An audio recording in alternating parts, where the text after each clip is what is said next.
Hello everyone, welcome to another exciting episode of Mo's Corner. Thank you guys so much for joining in today. Thank you guys for listening to me. Thank you for, just allowing me to share. And I really want to appreciate everyone as well that has been, viewing this, has been sharing their ideas, on things that I can do better, and also sharing your own opinion about certain topics that I'm talking about. So thank you so much everyone for joining me today. For new subscribers, welcome. For regulars, good to have you guys back here. Thank you so much for your continued support. All right, so guys, today I will be talking about something, I think is very profound for this time and, age that we live in. And it's something that, recently occurred to me. As you guys know, I'm inspired by things that happen around me, really. And, sometimes I just feel the need to share my own opinion about it and also learn, and also see what people think about this topic. So basically, I'm looking at purity before marriage, virginity in quotes before marriage. What's my view about that? Why is it a topic that comes up frequently these days? Why do people have different opinions about it, right? So I just feel the need to share, right? Because for me personally, I do believe that, it isn't something that should be debatable. It isn't something that we should, say, oh, it's a good thing or it's a bad thing, or I don't think it's a good thing to be pure before your marriage.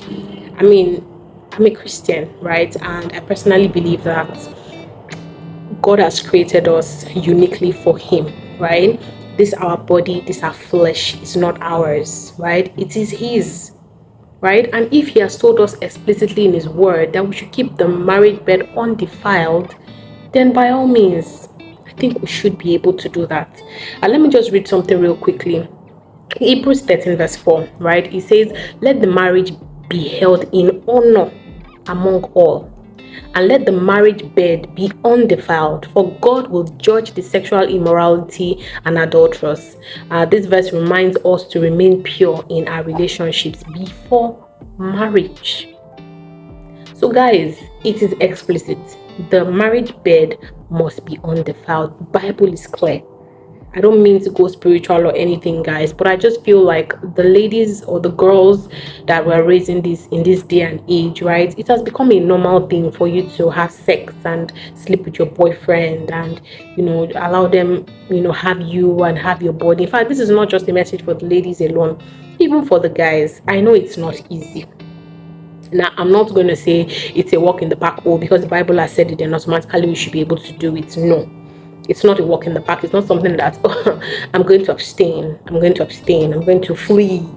And then, it just comes naturally. No, majority of these things, we really cannot do it by our own, flesh. In that sense, we need the help of God, right? We also need to plan around it. We need to have a plan. We need to be conscious about it. It has to be a decision that we should make to say, okay, this is what I want to do. That once we decide in our hearts that this is what we want to do, then God is going to give us the grace that we need, the ability that we need to be able to abstain. Right? So for me, I just feel like I hear so many stories these days, and I won't lie to you guys, it does break my heart to see a lot of things. You can imagine a lady now who you slept with boyfriend A, boyfriend B, boyfriend C, boyfriend D, and none of them ends up being your husband. And we all know that this thing, it just goes beyond the physical. When you have sex with someone, it goes beyond the physical, right? It's a connection. It's like a bond, like people are coming together, right? So I feel like, see, you cannot just be sowing your oats and just be moving from one guy to the other, moving from one guy to the other, moving from one guy to the other. For ladies out there, I would plead with you to abstain. If you've already started it, there's obviously grace, right? Once you can ask God for forgiveness and try your best to turn away from it, right? At the end of the day, guys, there are benefits to it. And I must even tell you that in relationships and in marriage, sex is not the only thing that keeps the relationship going or that keeps the marriage going. right? It's not. You can't be having sex the entire marriage. I once listened to Pastor Kingsley's message, and you have 24 hours in a day. You cannot have sex with your husband for 24 hours in a day. Then God now help you. Responsibilities now start showing up. You have things that you need to do. You have children that you need to take care of. You need to go. I mean, you cannot be having sex every single hour of every single day. So it's important that in our relationships, in those relationships that lead up to marriage, focus on other things that can build bond between you and your partner, that can, build that friendship between you and your partner, that can build that relationship between you and your partner. Once you can have that, the others are going to fall into place as easily as, as it can, right? So for me, I feel like it is important that we remain pure. We try the best that we can. It has to be a decision. I've heard of couples who plan to get married, and right before they get married, right before they get married, they put things in place. So number one, they don't spend the night together for any reason. If they are going out, there has to be people around. It's never just the two of them alone, right? Never just. And I've seen people who have strong will, right? When it's looking like, oh, it's me and my partner together, and then it's beginning to look like they're able to stand up and walk away. Not everybody has that ability to be able to do that. So why not just walk towards removing yourself from such situations, or not finding yourself in such situations, right? It's something that I know can work. It's something that I know is possible. It can be done. I know there's a lot of things out there now. You pick up your phone, everything is perpetuating sex, everything is perpetuating intimacy, and everything. And a lot of people have normalized it. They've normalized it. It's now making it look like, oh, if you're dating a guy, for example, and the guy is telling you, oh, I don't want to have, and you tell the guy that you don't want to have sex, he's gonna look at you like, kilo shele. Sorry for those that don't understand. Like, what's wrong with this one? We've seen people, they can break up with you, they can say you don't know what you're doing, like in this day and age and all that. But make it a conscious decision to say, you know what, I'm going to keep myself till marriage. That purity, is priceless. And once you've lost it, it's gone forever, really. Once you've lost it, it's gone forever. You cannot regain it again. Right? And then there are also you also receive some level of blessings from God, right? God is happy with you. He's going to be with you. He's going to keep helping you. And the husband that you marry will also appreciate you for it. Now, another thing that people might come up and say is, how can I be dating somebody that I will not test them or know if we are sexually compatible? Guys, nobody is actually ever really sexually compatible. Let's be realistic. We're all learning. It's a journey, it's a process, right? The first time you have sex with somebody, it might not necessarily be perfect, right? But over time, you can practice, you can communicate, you can try different styles, different things, and find what works for you. People get better over time. It's a learning thing. It's not, oh, I have sex with you once and then you and I are compatible. Nobody can come between us. No, it doesn't work that way. It doesn't work that way. So for me, I would say that eventually, right, you and your partner can still find a way to learn and grow and develop till the both of you find that level, till both of you get to that level where you can both say, okay, we are now sexually okay. But before marriage, guys, please, and please, I'm hearing so many sad stories, so many. I remember where I served in NYSC, there was I served in an all-girls school, and guys, I must tell you, the things that I heard, the things that I saw from those little girls, it broke my heart. Imagine, okay, let me give you this instance, right? Story time. So there was this little girl. This one, I think she was like about 13 or so. She was about 13. So she was out of school for some days. We didn't see her in school for some days, and I kept asking her friends, where is XYZ? Where's it? They were like, she's not around. So on, they speak Yoruba. They were like, that she's not around, that she's sick. So I'm like, okay, she's sick. Okay. I really hope she gets better soon and everything like that, right?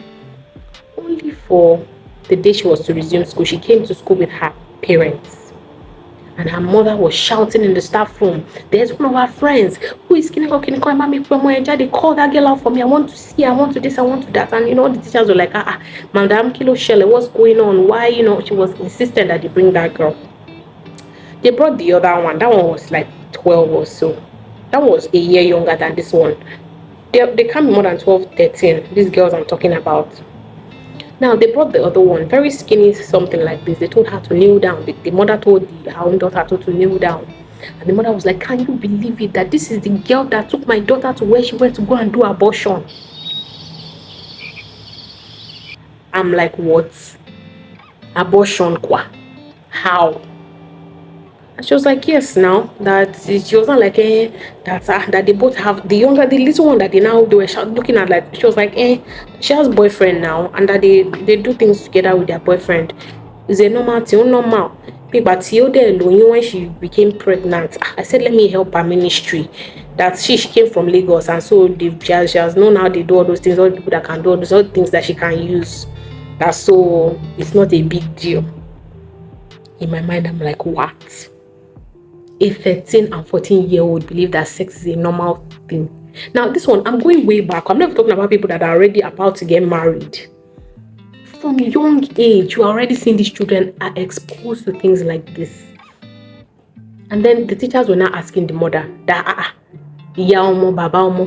how does your child have a boyfriend? When and when does she sneak out to go and meet this so-called boyfriend that impregnated her, that they had to do an abortion? There were so many questions that were flying in the room. And all I could do was just look at these two little girls, and I wondered in my heart, like, wow, the kind of things that these girls already know, the kind of things that these girls are doing at their age. What happens when they become older? And then somebody that is going to marry these ones like this. And then God forbid, something happens later and they say, oh, she has issues conceiving, one thing. This is young children that already see it as a normal thing. And this thing I'm telling you guys was like 10 years ago. Like 10, 11 years ago. Now, imagine between then and now, the things that have happened, the times have changed. Now we are hearing all this Gen Z, everything all over the place. Guys, we need to try the best that we can. In this generation, the truth is, the Bible has said it that we are in this world, we are not of the world. We are not of the world. We need to be sold out completely to Jesus, right? We need to make sure that we are determined. We make that decision to say, yes, this is what I want to do. I want to follow the instructions of God. I want to do what the Bible says regarding this particular thing. And then we go for it. With the help of the Holy Spirit, it is possible. I can tell you guys for a fact that it is possible. It is doable. But we just need to determine it in our hearts that this is what we want to do, and ask God to actually help us, to genuinely help us. Because the truth is, temptations are going to come.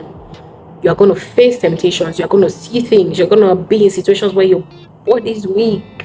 Your flesh is weak. You just want to give in.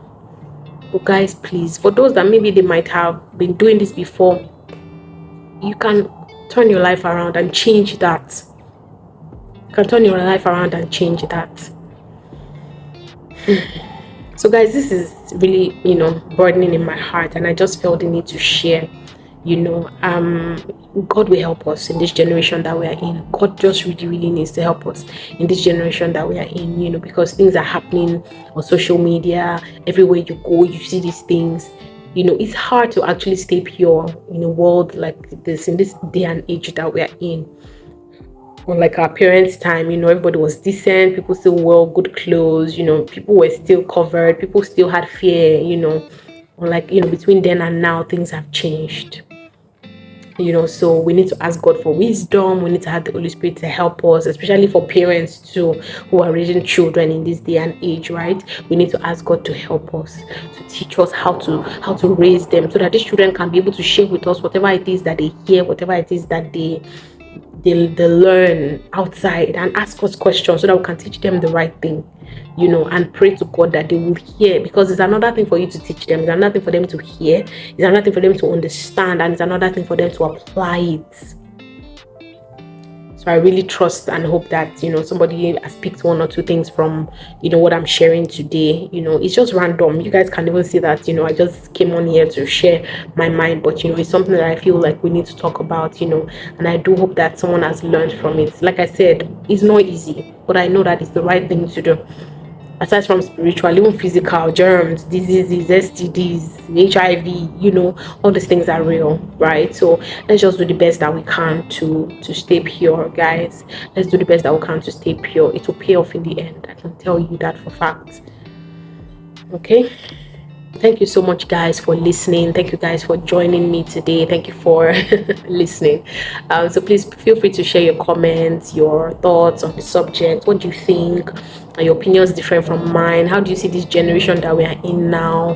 What do you think, basically, about even raising children in this day and age, especially with all this, many genders? There was a message I was listening to where somebody was saying that, oh, there are many different genders now. You are hearing LGBTQ, and there's even much more inside that. That one just off me, like, what? I mean, so let me know what you guys think, right? So for those that have not subscribed, please feel free to subscribe. Share this video with someone who might actually learn a thing or two. This is just me sharing, basically. This is what this channel is basically about. Me sharing, you guys also commenting, sharing your opinions with me, so we can learn from one another. So thank you so much, guys, for joining me today. I really appreciate. Enjoy the rest of your day, and catch you some other time. Bye.